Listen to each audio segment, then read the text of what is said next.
ॐ नमो भगवते वासुदेवाय। ॐ नमो भगवते वासुदेवाय। ॐ नमो भगवते वासुदेवाय।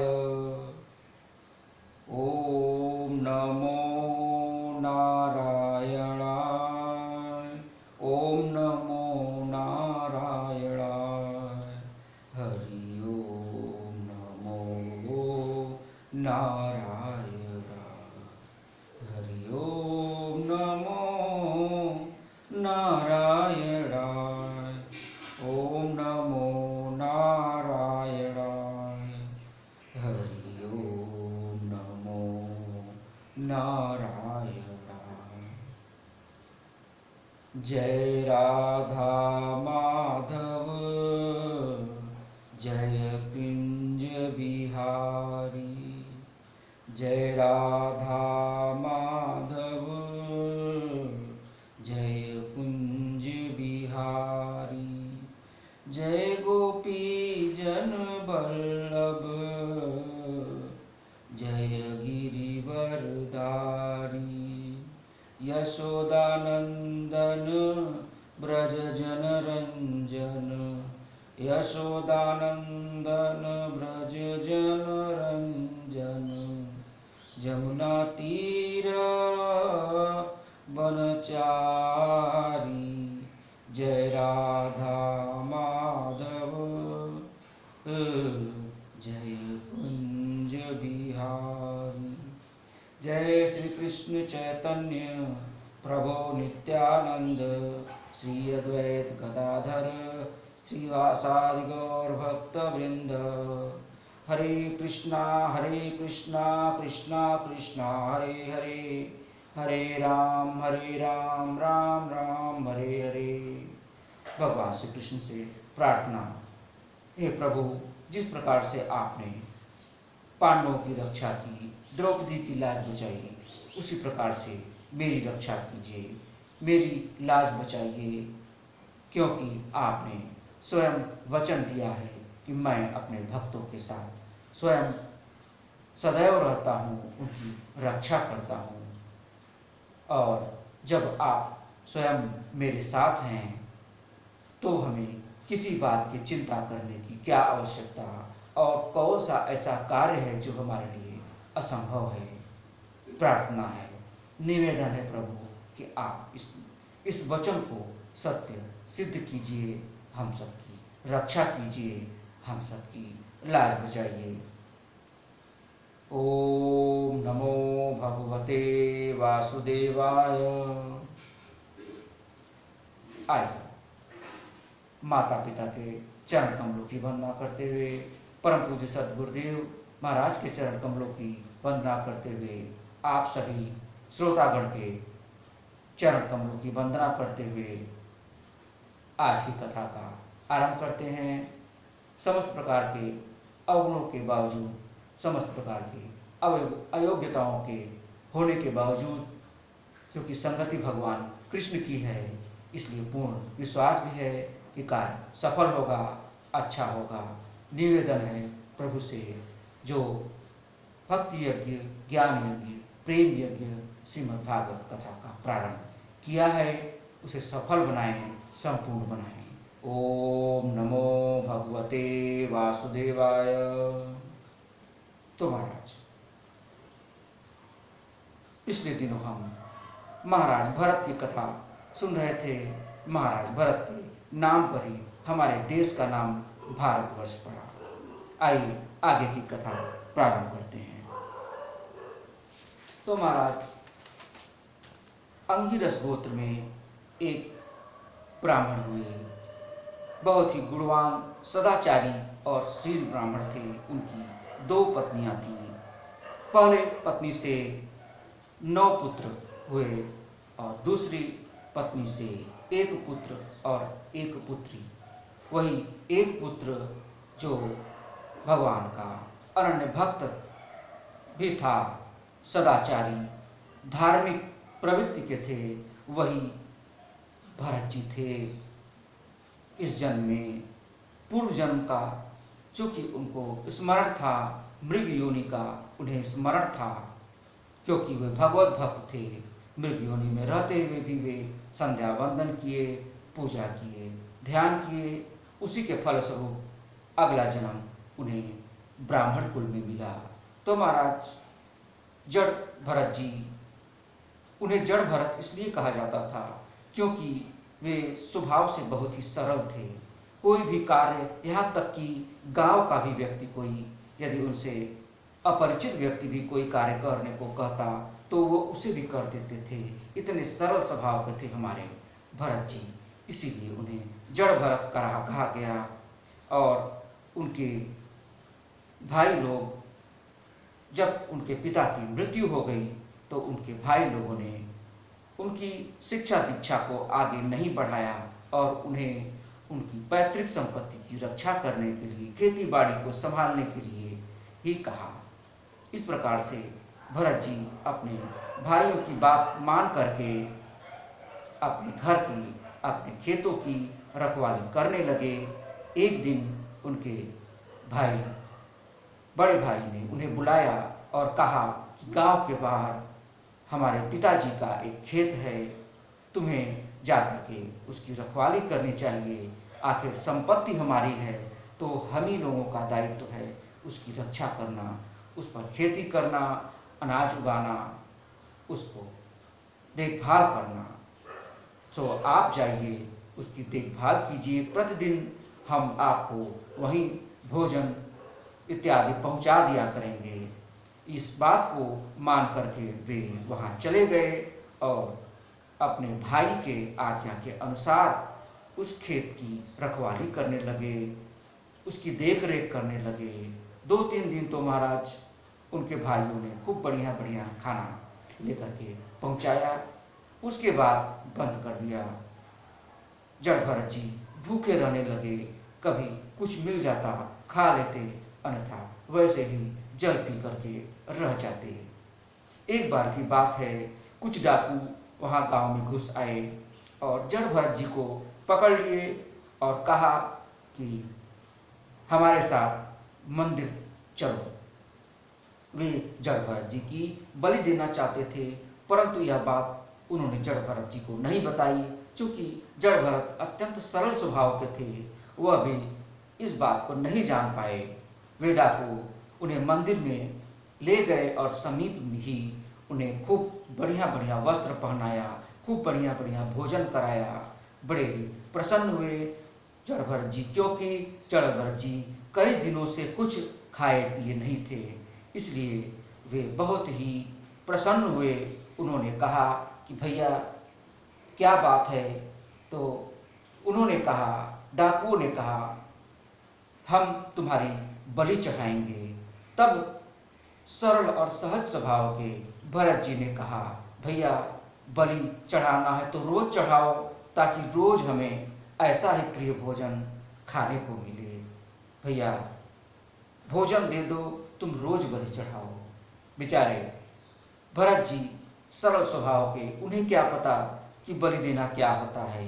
वे डाकू उन्हें ही मारना चाहते थे। तो खिला पिला करके जब जैसे ही तलवार निकाला डाकुओं ने बलि देने के लिए, डाकुओं ने कहा कि आप नेत्र बंद करके बैठ जाइए। तो जड़ भरत जी नेत्र बंद करके बैठ गए। जैसे ही डाकुओं ने तलवार निकाल कर उनको मारना चाहा, महाराज वहीं पर साक्षात भद्रकाली प्रकट हो गई। बोलिए मां भद्रकाली की जय। भद्रकाली और डाकुओं में भीषण युद्ध हुआ महाराज, और अंत में सारे डाकू माता भद्रकाली के हाथों मारे गए। इस प्रकार से सरल, सहज और भक्त स्वभाव के महाराज भरत जी, जड़ भरत जी की भद्रकाली जी ने रक्षा किया, उन्हें बचाया। और इसके उपरांत उन्होंने अपना वरद हस्त भरत जी के मस्तक पर रख दिया। जैसे ही भद्रकाली माँ ने उनके मस्तक पर हाथ रखा, उन्हें उनके मस्तक में साक्षात माता सरस्वती का वास हो गया और वे पहले से भी ज्ञानी विद्वान हो गए, बुद्धिमान हो गए। बुद्धिमान तो वो महाराज पहले से ही थे, अब भद्रकाली की कृपा से वे और भी बुद्धिमान और विद्वान हो गए। महाराज भरत जा रहे थे, मार्ग में एक राजा सिंधु सौरवीर देश के राजा चले जा रहे थे। वे पालकी पर बैठकर अपने गुरु भगवान कपिल मुनि के दर्शन करने, उनसे मिलने जा रहे थे, उनसे ज्ञान प्राप्त करने जा रहे थे। मार्ग में उन्हें भरत जी के दर्शन हुए, क्योंकि उनका कहार, उनके एक कहार थक गया था। तो महाराजा रघुवर ने सोचा क्यों न भरत जी को कहार के रूप में नियुक्त कर लिया जाए। ऐसा सोचकर उन्होंने भरत जी को रोका और पालकी के कहार बनने के लिए कहा।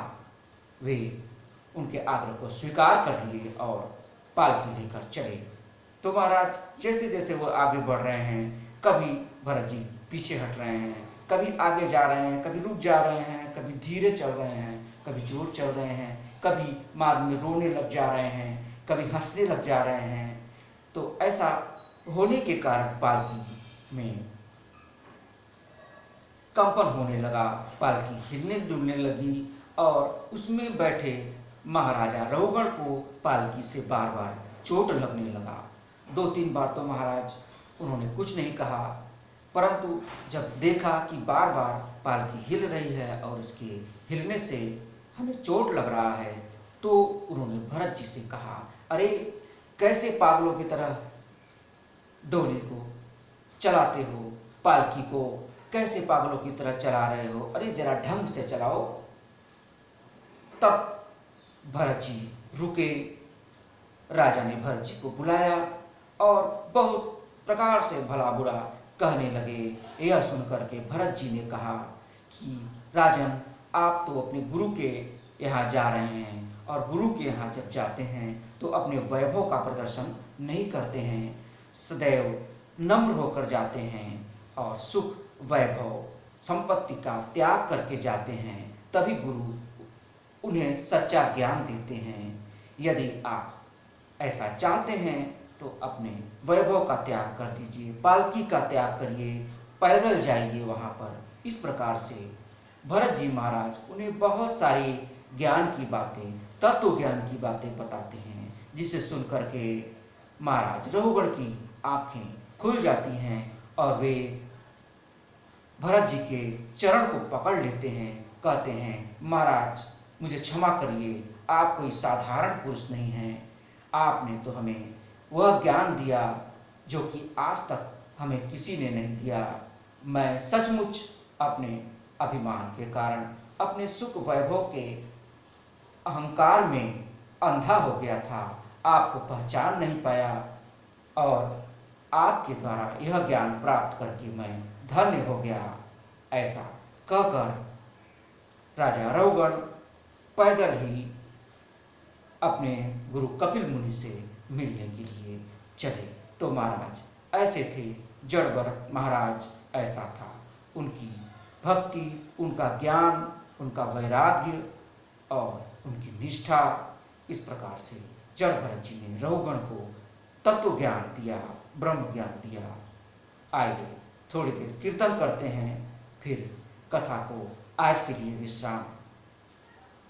गोविंद मेरो है, गोपाल मेरो है, श्री राधे बाके बिहारी नंदलाल मेरो है। गोविंद मेरो है, गोपाल मेरो है, श्री बाके बिहारी नंदलाल मेरो है। राधे राधे राधे बरसाने वाली राधे, राधे राधे राधे बरसाने वाली राधे। गोविंद राधे, गोपाल राधे, राधे राधे राधे गोविंद राधे। बस इतनी तमन्ना है, मैं वो हो जाऊं जो तेरी तमन्ना है। बस इतनी कृपा करना, मैं वो हो जाऊं जो तेरी मर्जी है। गोविंद मेरो है, गोपाल मेरो है, गोविंद मेरो है, गोपाल मेरो है। राधे राधे राधे राधे, कृष्णा कृष्णा कृष्णा कृष्णा।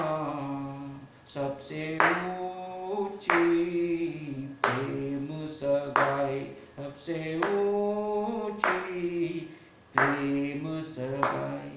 प्रेम के बस अर्जुन रथ क्यों, प्रेम के बस पारत रथ क्यों। भूल गए ठकुराई, सबसे ऊंची प्रेम सगाई, सबसे ऊंची प्रेम सगाई। दुर्योधन की मेवा त्यागी, साग विदुर घर खाई। सबसे ऊंची प्रेम सगाई, सबसे ऊंची प्रेम सगाई। जय जय श्री राधे, जय जय श्री राधे, जय जय श्री राधे। श्याम।